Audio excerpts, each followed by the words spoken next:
Hi everyone, my name is Swati. मैं आज आपको इस वीडियो के अंदर एक बुक के बारे में बताना चाहूँगी, the parable of pipeline, which is written by Burke Hedges. Burke Hedges एक इंटरनेशनल बेस्ट सेलर ऑथर रह चुके हैं। उनकी ये book the parable of pipeline हमको ये बताती है कि कैसे पैसों की पाइपलाइन बनाई जा सकती है, कैसे आप मिलियनेयर बन सकते हैं और फिनेंशियल फ्रीडम अचीव कर सकते हैं। तो जैसा कि आप जानते हैं कि फ़ाइनेंशियल फ्रीडम जैसे टर्म की अवेयरनेस हमारी सोसाइटी में इतनी नहीं है। मोस्टली लोग वही होंगे जो मंथली सैलरी पे, मंथली पे चेक पे डिपेंडेंट होने वाले होंगे। मैं चाहती हूँ कि वो सब लोग ये बुक पढ़ें, क्योंकि मैंने इसको अपनी लाइफ के लिए बहुत यूज़फुल पाया है। खुद के करियर डिसीजंस लेने के लिए मैं चाहती हूँ वो सब लोग ये बुक पढ़ें और समझें चीज़ों को, और उस अकॉर्डिंगली अपनी लाइफ के अंदर डिफरेंस क्रिएट कर सकें। सो ऑथर ने मिलियनेयर बनने के 3 स्टेप्स बताए हैं। फर्स्ट ऑफ ऑल आपको समझना पड़ेगा कि वेल्थ कैसे क्रिएट होती है और कैसे अक्यूमुलेट होती है। सेकंड, अगर कोई प्रूवन सिस्टम है वेल्थ क्रिएशन का तो उसको कॉपी करके कैसे इम्प्लीमेंट करें। And thirdly, be consistent. Consistency के साथ आप अगर वर्क करोगे तो डेफिनेटली आपको वो बहुत इफेक्टिव रिजल्ट्स मिलेंगे। यहाँ पे ऑथर बोलता है कि मिलियनेयर बनना is not a matter of chance, किसी की लक की बात नहीं है। यहाँ पे सिर्फ आपके फाइनेंशियल चॉइसेस, आपके डिसीजंस बताएंगे कि आपकी कल की फाइनेंशियल पोजीशन क्या होने वाली है। पाइपलाइन का कंसेप्ट ई कंपाउंडिंग पे बेस्ड है। ई कंपाउंडिंग के अंदर हर चीज़ डुप्लीकेट होके आपके टाइम और मनी जो भी आप लेवरेज करना चाहो वो डुप्लीकेट होके आपको एक्सपोनेंशियल रिजल्ट्स प्रोवाइड करती है। लेवरेजिंग के कंसेप्ट में मैं आपको आगे डिटेल के अंदर इस वीडियो के अंदर बताऊंगी। जहाँ तक पाइपलाइन की बात की जाए तो ऑथर ने पाइपलाइन को अपनी लाइफलाइन बताया है और ये बोला है कि हर एक इंडिविजुअल के पास मल्टीपल पाइपलाइंस होनी चाहिए। मतलब मल्टीपल ऐसे सोर्सेज होने चाहिए जहाँ से आपके पास इनकम फ्लो होते रहे। बिकॉज आज के टाइम को अगर देखें तो किसी भी चीज़ को ग्रांटेड नहीं ले सकते।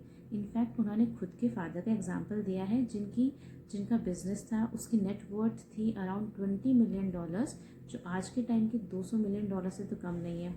बट उन्होंने अपना सारा फॉर्च्यून गंवा दिया, गवर्नमेंट चेंज हुई उस वजह से, and he was force to go out of the country. उनको उनका कंट्री छोड़नी पड़ी।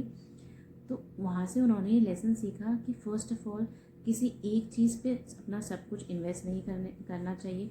एंड सेकेंडली ओनरशिप खुद के ऊपर, ताकि आप इंडिपेंडेंस और कंट्रोल के साथ जी सको। खुद के ऊपर आपका कंट्रोल होना चाहिए। ये ऑथर इंसिस्ट करता है कि अगर आपके पास मल्टीपल पाइपलाइंस होगी तो आपकी लाइफलाइन उतनी ही बेटर होगी। तो ये बुक का क्रक्स एक स्टोरी के ऊपर बेस्ड है। एक स्टोरी दो बेस्ट फ्रेंड्स की, पैब्लो एंड ब्रूनो। उन दोनों को एक बार अपॉर्चुनिटी मिली रिवर से वाटर लेके टाउन तक ले जाने के लिए। तो जितने बकेट्स वो लेके आते, जितने बकेट ऑफ वाटर वो लेके आते, जितनी बाल्टियाँ लाते, उतने उनको पैसे मिलते हैं। स्टार्टिंग में तो बहुत अच्छी जॉब लगी उन दोनों को कि बहुत, एक तो पैसे बहुत अच्छे मिल रहे हैं एंड सेकेंडली वीकेंड्स पे ऑफ मिल रहा है। तो शुरू में तो दोनों को ये काम बहुत अच्छा लगा। बट कुछ टाइम बाद पैब्लो को रियलाइज़ हुआ कि वो ज़िंदगी भर तो ऐसे बाल्टियाँ नहीं उठा सकता। ज़रूरी नहीं है कि हर टाइम उसका शरीर उसका साथ दे।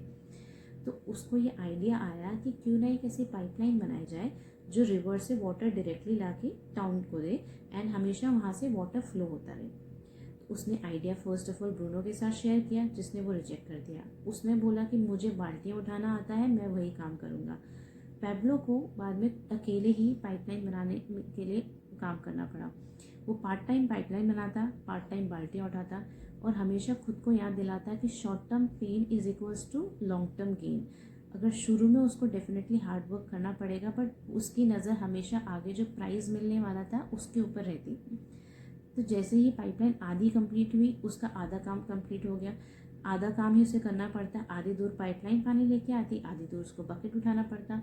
And as soon as pipeline का वर्क कंप्लीट हुआ, पैब्लो का वर्क ऑलमोस्ट फिनिश हो गया। उससे कुछ काम नहीं करना पड़ता, वाटर एनी टाइम फ्लो करता, चाहे वो सोते जागते खाते वक्त हमेशा पानी आता रहता और साथ ही साथ इनकम भी आती रहती। इसके साथ में ब्रूनो का बकेट कैरिंग जॉब फेल हो गया। फिर पैब्लो ने ये सोचा कि क्यों ना ये काम सबको सिखाया जाए, पूरी दुनिया में पाइपलाइन बनाना बिछाना सिखाया जाए। उसने सबसे पहले अपने फ्रेंड ब्रूनो को अप्रोच किया, जो उसका रिजल्ट देख चुका था। उसने डेफिनेटली येस किया और ब्रूनो पैब्लो के साथ में पाइपलाइन फैलाने के बारे में सोचा और उसके साथ काम किया। पैब्लो और ब्रूनो को ये रियलाइजेशन हुआ कि मोस्ट ऑफ द पीपल इतने डेयरिंग नहीं होते जो अपने लाइफ चेंजिंग डिसीजंस ले सके। Number 1, who are you, a bucket carrier और अ पाइपलाइन बिल्डर। जैसे है कि हमने दोनों कंसेप्ट को समझा। एक था बकेट कैरिंग, जिसके अंदर आप जितने टाइम आप काम करोगे उतने टाइम को आपको पैसे मिलेंगे। जैसे ही आपने काम करना बंद कर दिया, आपके पास पैसे आने बंद हो जाएंगे। सेकंड कंसेप्ट पाइपलाइन का है, जिसमें आपको शुरू में मेहनत करनी पड़ेगी, शुरू में सिस्टम सेट करना पड़ेगा। उसके बाद में अगर आपका सिस्टम सेट हो जाता है, उसके बाद में आपके पास रेगुलर इनकम फ्लो होती रहेगी।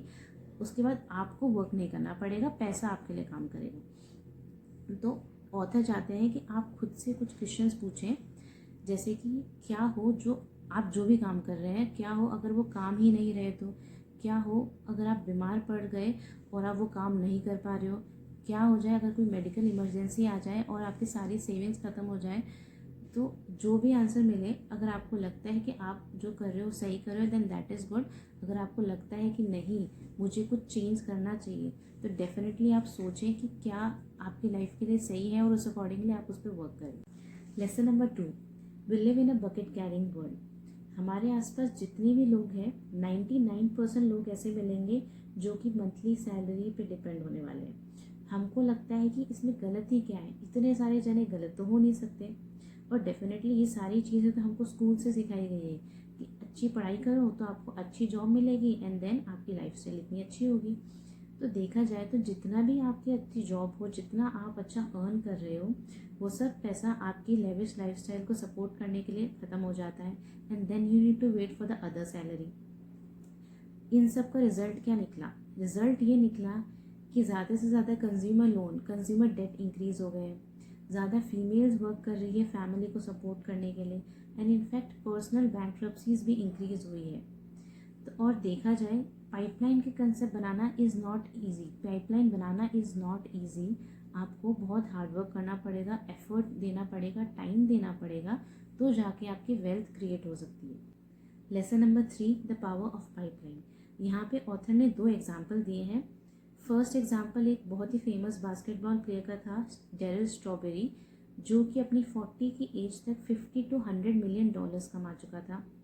एंड सेकेंड एग्जाम्पल एक small town middle class teacher का है, जो रिटायर हुई एट द एज ऑफ 70 और रिटायरमेंट तक उसको 8500 रुपीज़ मिल रहे थे पर ईयर। तो देखा जाए तो किसका रिटायरमेंट ज़्यादा सिक्योर होना चाहिए, फेमस बास्केटबॉल प्लेयर का या टीचर का? चलिए देखते हैं। डेरिल स्ट्रॉबेरी जिसने एट द एज ऑफ 40 तक 50 to 100 मिलियन डॉलर्स कमाए थे, उसने कुछ ही सालों के अंदर अपना सारा पैसा गंवा दिया। उसको बास्केटबॉल टीम से निकाल दिया गया, तो कोई और ज़रिया नहीं था उसके पास पैसा आने का, तो इतनी बड़ी बाल्टी भी उसकी ख़त्म हो गई। सेकंड, जो एक टीचर थी, एक जो 70 की एज में रिटायर हुई थी, उसके पास मरते मरते 2 मिलियन डॉलर्स थे।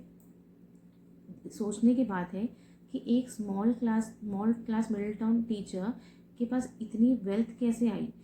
तो अगर मार्गरेट के बारे में समझे तो उसने हर महीने कुछ पैसा स्टॉक्स में इन्वेस्ट करना स्टार्ट किया और उसे अक्यूमुलेट होने के लिए छोड़ दिया। जैसे ही उसके काम करने के दिन आए तो उसका पाइपलाइन इतनी बड़ी हो चुकी थी कि वहाँ से उसको रेगुलर रिटर्न्स मिलना स्टार्ट हो गए। तो जितनी भी बड़ी बाल्टी है वो एक ना एक दिन सूखी जाती है, और जहाँ तक पाइपलाइन की बात, वो टाइम के साथ बढ़ती ही जाती है। तो हमको एक पाइपलाइन बनाने की मेंटालिटी बिल्ड करनी चाहिए और अपना टाइम और एफर्ट वहाँ लगाना चाहिए ताकि हम आगे जाके फिनेंशियली सिक्योर हो सकें। Lesson number 4, leverage the power behind the pipeline. Leveraging कोई ऐसी चीज़ है जो आपके काम को, आपके एफर्ट को कम करे प्लस आपके प्रोडक्टिविटी को बढ़ाए। इसका एक बहुत अच्छा एग्जाम्पल है कि पहले के टाइम में जितनी बुक्स होती थी सब हैंड रिटन होती थी, उनको बनाने में बहुत टाइम लगता था, तो बहुत कम लोगों के रीच में होती थी एज वो बहुत कॉस्टली होती थी। हुआ ये, प्रिंटिंग प्रेस को इंट्रोड्यूस करने के बाद ये हुआ कि जो बुक को बनाने में 100 दिन लगते वो 2 दिनों में काम होने लगा। तो इस केस के अंदर प्रिंटर ने अपना टाइम और मनी को लेवरेज किया, तो प्रोडक्टिविटी 100 गुना बढ़ गई। इससे पहले क्या चलता था? इससे पहले बकेट कैरिंग मॉडल चलता था, जिसमें जितना आप एफर्ट डालोगे उतना ही आपको आउटपुट मिलेगा। लेवरेजिंग 2 टाइप की होती है, पहला है टाइम लेवरेज और दूसरा है मनी लेवरेज। तो टाइम लेवरेज का एक एग्जांपल है कि कोई भी ऑर्गेनाइजेशन है, उसके अंदर CEO या बॉस होता है, वो सारे काम खुद तो कर नहीं सकता। मल्टीपल काम्स होते हैं, जैसे मार्केटिंग हुआ, मैन्युफैक्चरिंग हुआ, अकाउंटिंग हुआ, ये सारे काम वो अपने एम्प्लॉयज़ से कराता है। उन एम्प्लॉयज़ का टाइम लेके लेवर करता है, उनको उनकी सैलरी, उनके सारे एक्सपेंसेस बियर करने के बाद सारा प्रॉफिट वो खुद लेता है। तो यहाँ हो क्या रहा है, वहाँ पे ये दूसरों का टाइम लेवर करके आउटपुट प्रोडक्टिविटी इंक्रीज कर रहा है। सेकेंड है मनी लेवरेज। मनी लेवरेज का एक बहुत अच्छा एग्जाम्पल हमने प्रीवियस चैप्टर में देखा था ऑफ मार्गरेट, जिसने हर महीने कुछ पैसे इन्वेस्ट करना स्टार्ट किया स्टॉक्स के अंदर और उसको अक्यूमुलेट होने के लिए छोड़ दिया। कुछ साल बाद वहाँ से उसको अच्छे रिजल्ट्स मिलने लगे। So that is known as money leveraging. So leveraging के केस में आपको एक बार एफर्ट डालना पड़ेगा, उसके बाद आपके लिए पैसा मल्टीपल टाइम फ्लो होता रहेगा through the leveraging.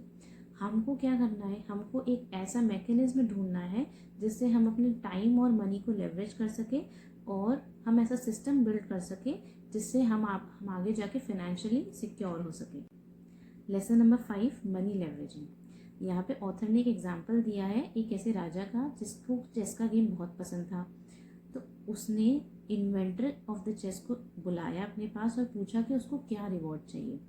Inventor of the chess बहुत ही क्लेवर था। उसने राजा को बोला कि चेस के बोर्ड पे जितने भी बॉक्सेस हैं उन सब के लिए उनको ग्रेन चाहिए। ग्रेन एज इन पहले बॉक्स पे एक ग्रेन, दूसरे बॉक्स पे दूसरा 2 और तीसरे पे 4 और ऐसे कर करके उसको डबल ग्रेन्स चाहिए जो लास्ट के बॉक्स में आए। तो राजा को शुरू में तो लगा ये तो बहुत ही सिंपल विश मांग ली है, बट आगे जाके पता चला कि फर्स्ट लाइन ख़त्म हुई तो 128 ग्रेन्स थे, सेकेंड लाइन ख़त्म होते होते 32,000 ग्रेन्स हो गए। यहाँ पे राजा को रियलाइज़ हुआ कि कहीं मैंने कोई गलती तो नहीं कर दी। उसने अपने टाइम के बेस्ट मैथमेटिशियन को बुलाया और पूछा कि एंड बॉक्स पे आते आते कितने ग्रेन्स होंगे। उसने कैलकुलेट किया, वो थे 18 मिलियन ट्रिलियंस ऑफ ग्रेन। इतना ग्रेन जो कि वर्ल्ड में अवेलेबल नहीं था, उससे भी 10 गुना ज़्यादा। तो यहाँ पे राजा को उसको कॉम्पनसेट करना पड़ा विद कंट्री स्टेट देके, कोई भी स्टेट दिया और उसको कॉम्पनसेट किया उस इन्वेंटर को। क्या सीखने को मिला, हमने यहाँ पे एक डबलिंग कंसेप्ट को देखा। डबलिंग कंसेप्ट को एल्बर्ट आइंस्टाइन बोलते हैं 8th wonder of the world. So author ये बोलता है कि कोई भी एवरेज पर्सन अपनी पाइपलाइन बिल्ड करके डबलिंग कंसेप्ट को एंजॉय कर सकता है। उसके लिए उसको क्या करना पड़ेगा, उसके लिए उसको फर्स्ट ऑफ ऑल खुद पे इन्वेस्टमेंट करना पड़ेगा, एक्सपेंडिचर नहीं। इन्वेस्टमेंट एज इन, अगर कोई भी एवरेज पर्सन 15 से 20% अपनी सैलरी का इन्वेस्ट करे एसेट बिल्डिंग पाइपलाइन में, जैसे कि हुआ stocks, property, business, pension fund, तो कुछ सालों के अंदर वो मिलियनर बन सकता है। बट यहाँ पे प्रॉब्लम ये आती है कि हर किसी के पास इतना पैसा नहीं होता इन्वेस्ट करने के लिए, फर्स्ट ऑफ ऑल।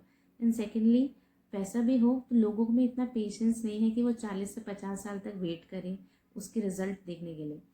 तो यहाँ पे ऑथर ने सॉल्यूशन बताया है एक ऐसी 5 ईयर पाइपलाइन का जिसमें अपने टाइम को लेवर करके आप फाइनेंशियल फ्री हो सकते हैं। चलिए इसके बारे में नेक्स्ट चैप्टर में समझते हैं। Time leverage the people's pipeline.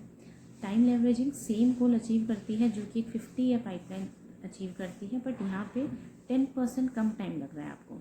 ये कैसे पॉसिबल है?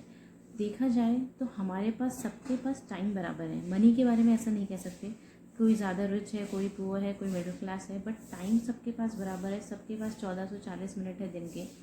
डिफरेंस क्या है, जो लोग पे चेक पे डिपेंड रहते हैं और जो लोग फिनेंशियली सिक्योर हैं, सबसे बड़ा डिफरेंस यही है कि वो उस टाइम को कितना इफेक्टिवली यूटिलाइज़ करते हैं। प्रॉब्लम ये है कि लोग फर्स्ट स्टेप ही नहीं लेते, लोग डिसीजन ही नहीं ले पाते खुद के लिए। उनको लगता है कि अभी सही टाइम नहीं आया है, बट देखा जाए तो ये सही टाइम कभी आएगा ही नहीं, बिकॉज इसी को लाइफ कहते हैं। लाइफ कॉम्प्लिकेटेड होती है, आपको टाइम निकालना पड़ता है खुद के लिए, न कि टाइम आपके लिए आता है। और अगर हम अपने दिन में कुछ घंटे अगर हम प्रोडक्टिव काम के लिए बिताएं, या हफ्ते के ना कुछ टाइम कुछ घंटे हम प्रोडक्टिवली यूटिलाइज़ करें, तो महीनों जितना आउटपुट दे सकता है। तो अगर हम अपने फ्री टाइम को प्रोडक्टिवली यूटिलाइज़ करें तो हम अपनी लाइफ में ज़्यादा से ज़्यादा अचीव कर सकते हैं। जितने भी टॉप अर्नर्स हैं वो ज़्यादा काम करते हैं, प्लस वो स्मार्टली काम करते हैं। उनको जो टाइम मिलता है उस टाइम में काम करते हैं, कोई परफेक्ट टाइमिंग का वेट नहीं करते। तो अगर हम अपने लाइफ में कोई चेंज चाहते हैं तो हमको अपने लिए स्टेप्स उठाने पड़ेंगे। कोई चेंज चाहते हैं तो हमको चेंज करना पड़ेगा अपनी लाइफ में। इसके लिए हमको पहले खुद को पे करना पड़ेगा, खुद पे इन्वेस्टमेंट करना पड़ेगा ताकि आगे जाके हमको स्ट्रगल ना करना पड़े। टाइम लेवरेजिंग का एक बहुत ही अच्छा एग्जाम्पल है, दैट इज़ इंटरनेट, जिसके बारे में हम आगे समझते हैं। Lesson number 7, E compounding the ultimate pipeline. आज के टाइम की सबसे पावरफुल और प्रोडक्टिव पाइपलाइन कौन सी होनी चाहिए, दैट इज़ इंटरनेट। इंटरनेट की कुछ प्रॉब्लम्स भी हैं। फर्स्ट ऑफ ऑल, वहाँ पे ह्यूज ट्रैफिक है। सेकंड, सेल्स चाहिए, रेपिटेटिव बिजनेसेस चाहिए कोई भी बिजनेस को ग्रो करने के लिए। तो इनका एक सोल्यूशन है, अगर हम long term customer relationship build करने पे फोकस करें instead of focusing on cost reduction, तो कोई उसको बिजनेस को प्रॉस्पर करने के लिए, सक्सेसफुल होने के लिए कोई रोक नहीं सकता। यहाँ पे कैसे लेवरेजिंग को यूज़ कर सकते हैं वो समझते हैं। नॉर्मली हमको कुछ भी प्रोडक्ट्स एंड सर्विस अच्छे लगते हैं, हम उनको रिकमेंड करते हैं, हम अपने रिलेटिव्स को, फ्रेंड्स को रिकमेंड करते हैं, बट कोई कमीशन चार्ज नहीं करते। यहाँ पे क्या होता है, कोई कंपनी है जो टेक्निकल रोल परफॉर्म कर रही है, उसकी वेबसाइट है, उसका प्रोडक्ट है, उसके अकाउंटिंग है, वो पार्टनरशिप के साथ एंटर होती है किसी एक इंडिविजुअल के साथ। इंडिविजुअल वहाँ उसके लिए लॉयल कस्टमर्स लेके आते हैं, उसके बदले उनको कमीशन मिलता है। तो सीन ये हुआ कि हाँ, इंडिविजुअल को मिलते हैं कमीशन एंड ऑर्गेनाइजेशन को मिलते हैं लॉयल कस्टमर्स। तो ये विन विन सिचुएशन होती है दोनों के लिए। तो यहाँ पे अगर इंडिविजुअल के पास जितने ज़्यादा रेफरल नेटवर्क में लोग होंगे उतनी बड़ी उसकी रेफरल पाइपलाइन होती जाएगी, और ये बड़ी होती जाएगी with E compounding. E compounding एक बहुत अच्छा एग्जाम्पल हम देख चुके हैं चेस के गेम का, जहाँ पे इन्वेंटर डबल राइस मांगता है, डबल फॉर एवरी बॉक्सेस, और जिसकी वैल्यू 80 मिलियन ट्रिलियन तक पहुँच जाती है, जो बहुत ह्यूज रहती है। So instead of leveraging money, हम अपने टाइम और रिलेशनशिप को लेवर करके एक पाइपलाइन बिल्ड कर सकते हैं जहाँ से हमको रेजिडुअल इनकम मिलती रहे। Lesson number 8, do you prefer a 50-ईयर प्लान और अ 5-ईयर प्लान। 50-ईयर प्लान, 50 साल का प्लान, जैसे कि हमने समझा, हमको कुछ पैसा सेव करके इन्वेस्ट करना चाहिए मार्केट में और उसे कंपाउंड होने के लिए छोड़ देना चाहिए ताकि आगे जाके हमको अच्छे रिजल्ट्स मिल सकें। बट लोगों को लगता है कि मार्केट में इन्वेस्ट करना बहुत रिस्की है। अगर हम लॉन्ग टर्म के लिए इन्वेस्ट करें तो हमको बहुत अच्छे रिजल्ट्स मिल सकते हैं। नॉर्मल लोगों की 50 साल की प्लान क्या होते हैं, उनका घर और उनके मंथली सिक्योरिटी, जहाँ से उनको आगे जाके इतना अच्छे रिजल्ट्स नहीं मिलते। स्मार्ट लोग वही होंगे जो इन्वेस्टमेंट पे फोकस करते हैं।